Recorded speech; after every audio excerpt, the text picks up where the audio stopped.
හරි මම අද 3 4 ශ්‍රේණි 3 4 5 ශ්‍රේණි වලට ගැලපෙන විදියට තමයි මේ sentences හදන විදිය. ඒ කියන්නේ වාක්‍ය රටාව කොහොමද හදන්නේ කියන එක අද basically කියා දෙන්නේ. ඒ කියන්නේ මේ චූටි පන්ති වලට නෙමෙයි.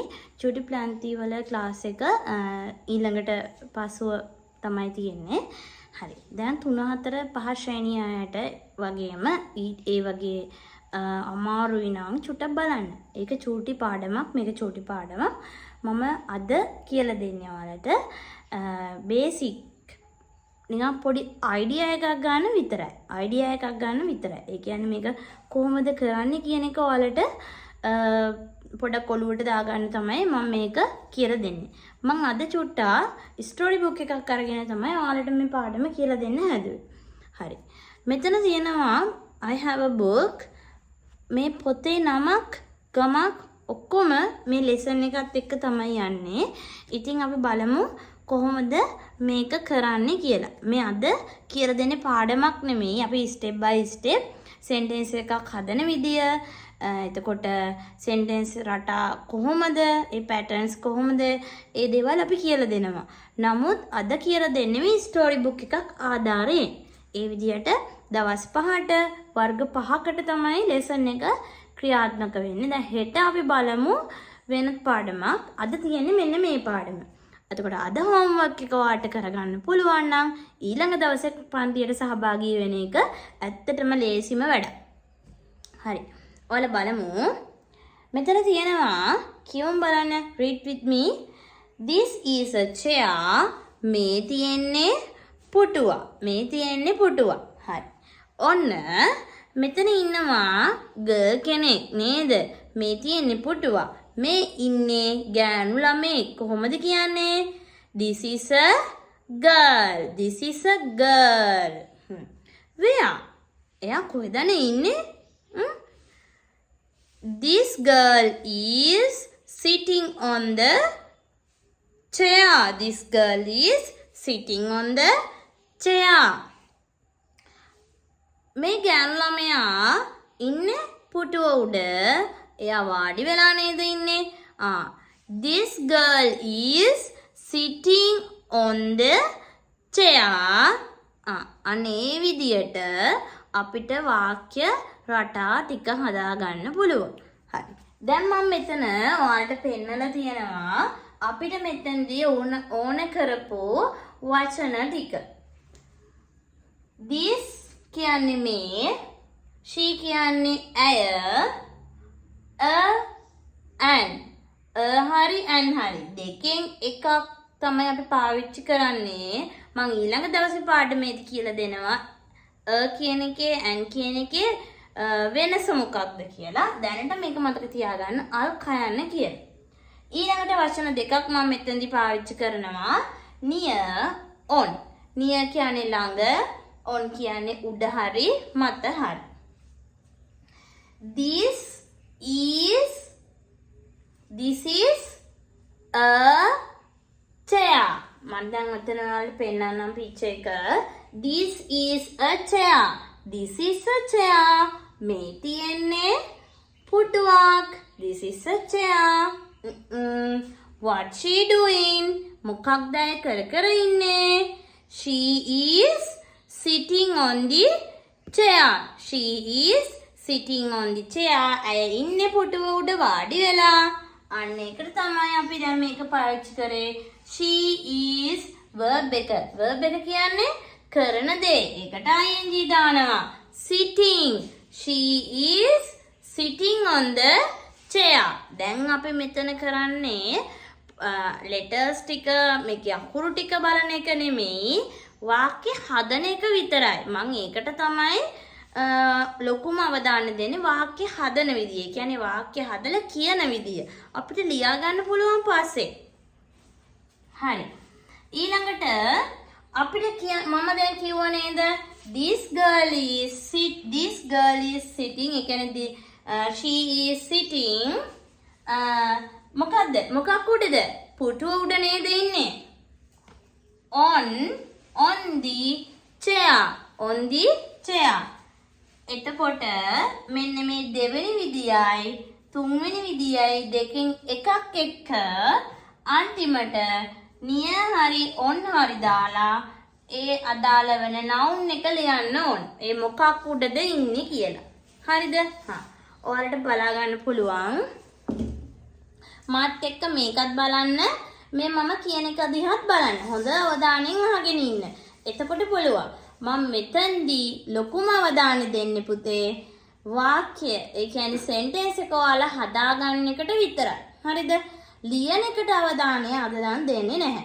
හරි. අපි බලමු. This is a chair. What she doing? She is reading a book. She is reading a book. She is read කියන්නේ කියවනවා. කියවමින් ඉන්නේ. Reading ing දේවා. Reading a book. She is reading a book. Where? එයා කොහෙද ඉන්නේ? කොහෙද එයා ඉන්නේ? She is reading a book on the chair. She is reading a book on the chair. Next one. This is a table. This is a table. Table කියන්නේ noun එකක්. What she doing? මොකක්ද එයා කර ඉන්නේ? This girl is drinking a soup. This girl is drinking. එයා බොමින් ඉන්නේ. This girl is drinking. මොකක්ද? What? මොකක්ද එයා බොමින් ඉන්නේ? This girl is drinking a soup. A soup කියන එක අපිට පිටිපැත්තට දාගන්න පුළුවන්. අපි ඒක ඊළඟ දවසේ ඊළඟ පාඩම් වලදී අපි බලමු කොහොමද මේවා දෑවි කියලා. හරිද? Where? එයා කොහෙද මේ ඉන්නේ? This girl is drinking a soup near the table. තව එකක් අපිට කියන්න පුළුවන්. Soup is on the table. The soup is on the table. මේ සුප් එක තියෙන්නේ කොහෙද? මේසය උඩ. මිල්ක් බොටල් එකක් කප් එකකුත් තියෙනවා. අපි නිකන් කියමු මිල්ක් කප් එක තියෙන්නේ මේසෙ උඩ. කොහොමද ඒක කියන්නේ? The milk cup is on the table. හරි. Next one. This is a telephone. මේ තියෙන්නේ ටෙලිෆෝන් එකක්. කොහොමද අපි කියන්නේ? ඒක දැන් කියන්නේ කොහොමද? This is a telephone. මේ තියෙන්නේ ටෙලිෆෝන් එකක්. What color is it? මොකක්ද ඒකේ color එක? Pink color? Okay. What she doing now? මොකක්ද එයා කර ඉන්නේ දැන්? What she doing now? What she doing now? She is calling. She is calling. Where? එයා කොහෙද පුතේ ඉන්නේ? She is sitting on the mat. She is sitting on the mat. Next one. This is a bed. මේ තියෙන්නේ ඇඳක්. හරි. What she doing? She is sleeping on the bed. She is sleeping on the bed. අය නිදාගෙන ඉන්නේ ඇඳ උඩ. She is sleeping on the bed. හරි. මෙන්න මේ විදියට sentences ටිකක් තමයි තිබුණේ. මේකේ ප්‍රධාන වශයෙන් main sentences අපි දෙකක් පාවිච්චි කරනවා. මොකද්ද? ing දාපු එකයි එයා කර ඉන්නේ මොකද්ද කියන එකයි this is කියන එකයි. හරිද? ප්‍රධානම වශයෙන් this කියන වචනේ තමයි මම අද ගොඩක්ම ફોકસ කරන්නේ. මේ ඊතුරු sentences ටික තවත් වැඩ කරන්න උනන්දුවෙන් ඉන්න, තවත් දෙයක් අලුතෙන් බලාපොරොත්තු වෙන ළමයින්ට තමයි ඊතුරු ටික තියෙන්නේ. ප්‍රධාන වශයෙන් ඔයාලා ફોકસ කරන්න ඕන. දැන් 3 වසරේ චූටි බබාලට නම් මේක ටිකක් ලොකු වැඩි වගේ නම් ඔයාලා අනිවාර්යෙන් පාවිච්චි කරන්න ඕන මේක. හරිද? මම මේ 3 4 5 ඔක්කොටම ගැලපෙන්නනේ මේක කියන්නේ. එතකොට 4 වසරේ 3 වසරේ බබාලා නම් අනිවාර්යෙන් මෙන්න මේ දෙක නම් ફોකස් කරන්න ඕන. ඒ කියන්නේ මම ස්ටාර් මාක්ස් දාපු. ඊටු ටික 5 වසරේ බබාලා අනිවාර්යෙන් ફોකස් කරන්න ඕන. හරිද? පුළුවන් පුතේ වලට බැරි නෑ. මේක දැන් බල්ලි ඉවර වෙලා බලන්න තව ටිකක් තේරුණා මදි නම් ආයෙත් මේ වීඩියෝ එක බලන්න. නැවත බලන්න. ඒ තේරෙන්නේ නැත්තම් මට මගෙන් අහන්න. මම එහෙම කියලා දෙන්න නැතුව අරින්නේ නැහැ. කියලා දෙනම අනිවාර්යෙන්ම. හරි. ඔයාලට දැන් මේකේ තියෙන හෝම්වර්ක් එක මොකක්ද කියලානේ මගෙන් දැනගන්න ඕන. හරි. කරන්න පුළුවන් නම් පුතේ කරන්න. අද දින වැඩේ අදම කරන්න. මහා ලොකු දේවල් නෑ. මම මේ පොතේ ඔයාලට PDF එකක් එවනවා. මේ PDF එක පාවිච්චි කරලා ඔයාලට පුළුවන් රූප අඳින්න. එහෙම නැත්නම් ඔයාලට පුළුවන් මේක print out කරලා අමාරුම ළමෙක් ඉන්නවනම් print out කරලා ෆොටෝ එක අලවලා ඒ sentences ටික ලියන්න. ඒ විදිහට වැඩේ කරගෙන යන්න. මේ මාසේ අනිවාර්යෙන් ඔයාලට සාමාන්‍ය ස්ටෝරි බුක් එකක් කියවලා තේරුම් ගන්න. එතකොට සාමාන්‍යයෙන් දෙයක් කතා කරගන්න, සාමාන්‍යයෙන් දෙයක් තේරුම් ගන්න අනිවාර්යෙන් පුළුවන් වෙනවා. හරි. ඊළඟට මම තව කාරණාවක් කියන්න ඕන. 3 වසරෙන් 15ට ඉන්න ළමයින්ට, ඒ කියන්නේ අවුරුදු 3, 4 වගේ අවුරුදු 5, 6 වගේ ළමයින්ට මේක මේ විදිහට නෙමෙයි කියලා දෙන්නේ. මේ වේගෙනුත් නෙමෙයි, මේ සිස්ටම් එකටත් නෙමෙයි. යාළුට වෙන විදියකට කියලා දෙන්නේ. ඒ වීඩියෝ එකත් මම ඉක්මනටම ඔයාලත් එක්ක ෂෙයා කරගන්නවා. හරි. බලන්න මේක තමයි හෝම්වර්ක් එක. ඔයාලා පොත අරගෙන ඔයාලා කොළ half sheet කොළ හරි පරණ පොතක පිටු හරි කමන්නේ අරගන්න. ඒ අරගෙන නැත්නම් වෙනම පොතක් තියාගන්න. ඒක වැඩිය හොඳයි. මේ පොත එක්ක අඳින්න ඕන, එක print out එකක් අරන් ඒක අලවන්න. එතකොට දැන් පළවෙනි එක තමයි අපිට මේක. හරිද? පළවෙනි ලෙසන් එක මේක. පළවෙනි sentence එක මේක. එතකොට මම ඒකට වාක්‍ය 4ක් sentences 4ක් ඔයාලට පෙන්නලා දීලා තියෙනවා. පුළුවන් නම් පුතේ 4ම ලියන්න try කරන්න. බැරි නම් අඩුම තරමේ මේ තරු දාපු දෙක හරි ලියන්න ඕන. අඩුම තරමේ මේ star marks දාපු දෙක හරි ලියන්න ඕන අනිවාර්යයෙන්. හරි. මේ වචන ටිකත් ඔයාලා note down කරගන්න. මේවා ලියන්න. ලියලා ඉවර වෙලා මට ෆොටෝ එකක් හරි වීඩියෝ එකක් හරි එවන්න. ඔයාලා කරන විදිය එහෙම නැත්නම් වැඩේ කරලා ඒ විදියට එවන්න. මම ඒකට අගාලා ඔයාලට බලලා එදාම දෙන්න. හරි. This is කියලා කිව්වොත් දැන් අපි මේ example එකක් ගන්න. This is a table. This is a table. මේ තියෙන්නේ මේසයක්. This is a chair. මේ තියෙන්නේ පුටුවක්. This is a girl. මේ ඉන්නේ ගෑනු ළමෙක්. එන්නේ විදියට sentences ටික හදන්න ඕන. ඊළඟට next one. This girl. මේ ගෑනු ළමයා කර ඉන්නේ මොනවද? What she doing? මොකද්ද? This girl is reading. නේද? read කියන්නේ කියවනවා. reading කිව්වොත් කියවමින් ඉන්නවා. She is reading. She කියන්නේ ගෑනු ළමයෙකුටමයි. එක්කෙනයි singular. This girl කිව්වත් එක්කෙනයි. ඒ නිසා තමයි is දාලා තියෙන්නේ. මම දැන් මේක නම් කිව්වේ චුට්ටක් නිකන් දැනගන්න ළමයෙකුට. එහෙම නැත්නම් මේක පැටර්න් එකක් විදිහට පාවිච්චි කළා ඔයාලට sentences එක ලියන්න පුළුවන්. හරි. ඊළඟට හතරවෙනි එක චුට්ටක් advance.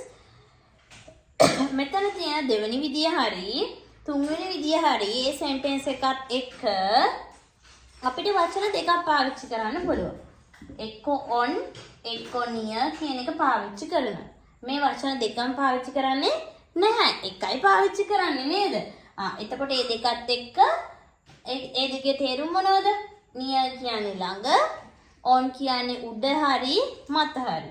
එතකොට මේ වචන දෙකත් එක්ක noun එකක් පාවිච්චි කරන්න ඕන. ඔයාලට මතකද මේ බුක් එකේ මේ බබා ඉන්නේ කොහෙද? පුටුව උඩ. මේ පුටුව උඩ නේද? කොහොමද අපි ඒක කියන්නේ? එයා පොතක් කියවමින් ඉන්නවා පුටුව උඩ. අය පොතක් කියවමින් ඉන්නවා පුටුව උඩ. කොහොමද ඒක කියන්නේ? She is reading a book.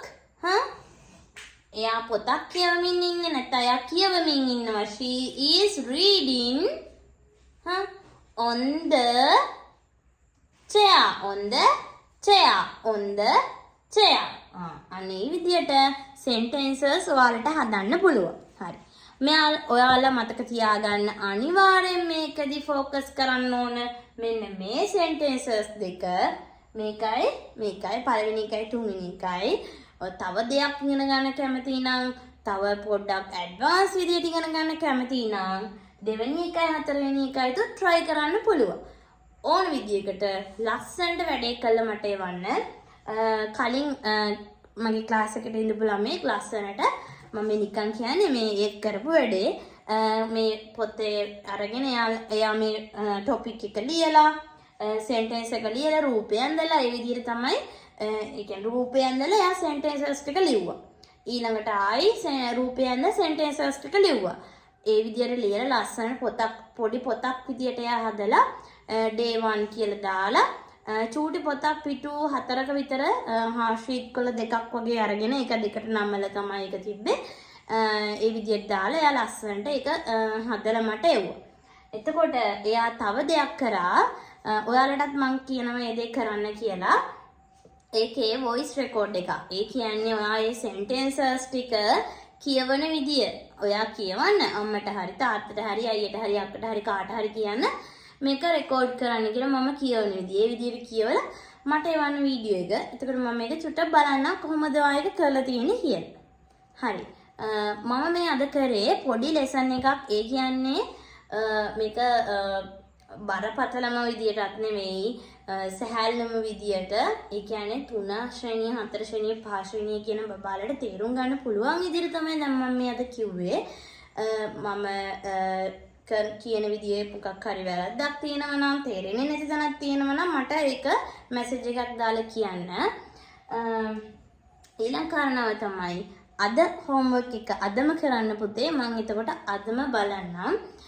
පහුගිය දැන් අද එවන්න බැරුව ඊළඟ දවසේ එවුවා කියලා මම බලන්න නැතුව අරින්නේ නැහැ. මම බලනවා අර අදම ටික අදම එවුවොත් මට බලා ගන්න ලේසි. ඒ නිසා ඉතින් අදම එවන්න. හරි එහෙනම් ඔයාලා හැමෝටම goodbye. ඉතින් nice to meet you හැමෝටම. එහෙනම් අපි හෙට ඉඳලා කොහොමද බලමු sentence එකක් හදන්නේ. මේ අද පුතේ පාඩම ඇත්තටම මේක ටිකක් අර ඔක්කොම කවලම් වෙච්ච ටිකක් තමයි දැන් අද තිබ්බේ. හෙට ඉඳලා එහෙම නෑ. ඔයාලට බේසික්ම තැන ඉඳලා චූටිම තැන ඉඳලා හෙට ඉඳලා තමයි පාඩම කියලා දෙන්නේ.